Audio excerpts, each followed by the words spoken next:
korte ko ni Solomon. Patakbong lumapit sa kanila ang mga taong takang-taka sa nangyari. Nang makita ni Pedro ang mga tao, sinabi niya, Mga Israelita, bakit kayo nagtataka sa nangyaring ito? Bakit ninyo kami tinititigan? Akala ba ninyo'y napalakad namin siya dahil sa sarili naming kapangyarihan o kabanalan? Niluwalhati ng Diyos ng ating mga ninunong sina Abraham, Isaac at Jacob, ang kanyang lingkod na si Jesus, na isinakdal ninyo at itinakwil sa harap ni Pilato. Gayong ipinasya na nito na palayain siya.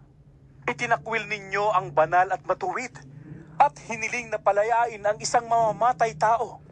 Pinatay ninyo ang pinagmumulan ng buhay.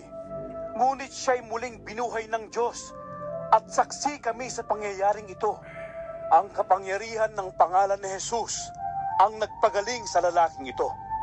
Nangyari ito dahil sa pananalig sa kanyang pangalan. Ang pananalig kay Jesus ang lubusang nagpagaling sa kanya, tulad ng inyong nakikita. Mga kapatid, alam kong hindi ninyo nauunawaan ang inyong ginawa, gayon din ng inyong mga pinuno. Sa ganitong paraan ay natupad ang matagal nang ipinahayag ng Diyos sa pamamagitan ng mga propeta na ang kanyang Kristo ay kailangang magdusa. Kaya nga, magsisi kayo at magbalik loob sa Diyos upang patawarin ang inyong mga kasalanan.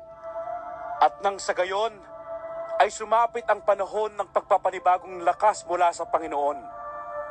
Susuguin niya si Jesus, ang Kristong hinirang mula pa noong una para sa inyo. Siya'y dapat munang manatili sa langit hanggang sa dumating ang pagbabago ng lahat ng bagay, ayon sa ipinahayag ng Diyos sa pamamagitan ng kanyang mga banal na propeta mula pa noong una.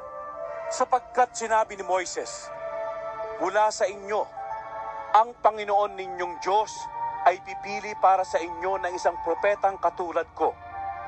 Sundin ninyo ang lahat ng kanyang sasabihin sa inyo.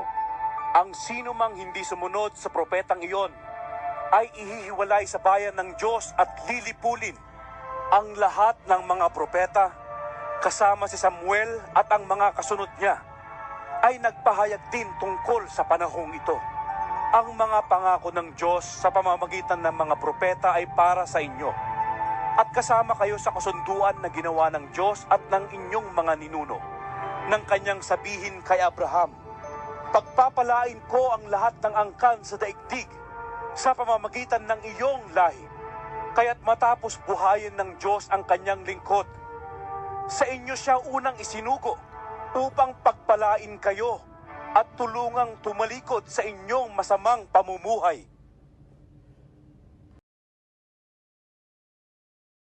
at isinalaysay naman ng dalawa ang nangyari sa daan at kung paano nila nakilala si Jesus nang paghati-hatiin nito ang tinapay. Habang pinag-uusapan nila, Sumainyo ang kapayapaan. natigilan sila at natakot, sapagkat ang akala nila'y nakakita sila ng multo. Kaya't sinabi ni Jesus, Bakit kayo natitigilan? Bakit kayo nag-aalinlangan?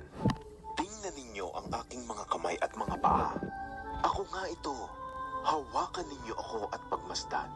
Ang multo ay walang laman at buto, ngunit ako'y mayroon tulad ng nakikita ninyo. habang sinasabi niya ito, ipinapakita niya sa kanila ang kanyang mga kamay at mga paa. Parang hindi pa rin sila makapaniwala sa laki ng galak at pagkamangha. Kaya't tinanong sila ni Jesus. May pagkain ba kayo riyan? Siya'y binigyan nila ng isang hiwa ng isdang inihaw. Kinuha niya ito at kinain sa harap nila. Pagkatapos ay sinabi niya sa kanila, Ito ang tinutukoy ko nang sabihin ko sa inyo noong kasama pa ninyo ako. Dapat matupad ang lahat ng nasusulat tungkol sa akin sa kautusan ni Moises, sa aklat ng mga propeta, at sa aklat ng mga awit. binuksan niya ang kanilang pag-iisip upang maunawaan nila ang mga kasulatan. Sinabi niya sa kanila, Ganito ang nasusulat. Kinakailangang magdusa at mamatay ang Kristo. At pagkatapos, siya'y muling mabubuhay sa ikatlong araw. Sa kanyang pangalan, ang pagsisisi at kapatawaran ng mga kasalanan ay dapat ipangaral sa lahat ng mga bansa magmula sa Jerusalem. Kayo ang mga saksi sa mga bagay na ito.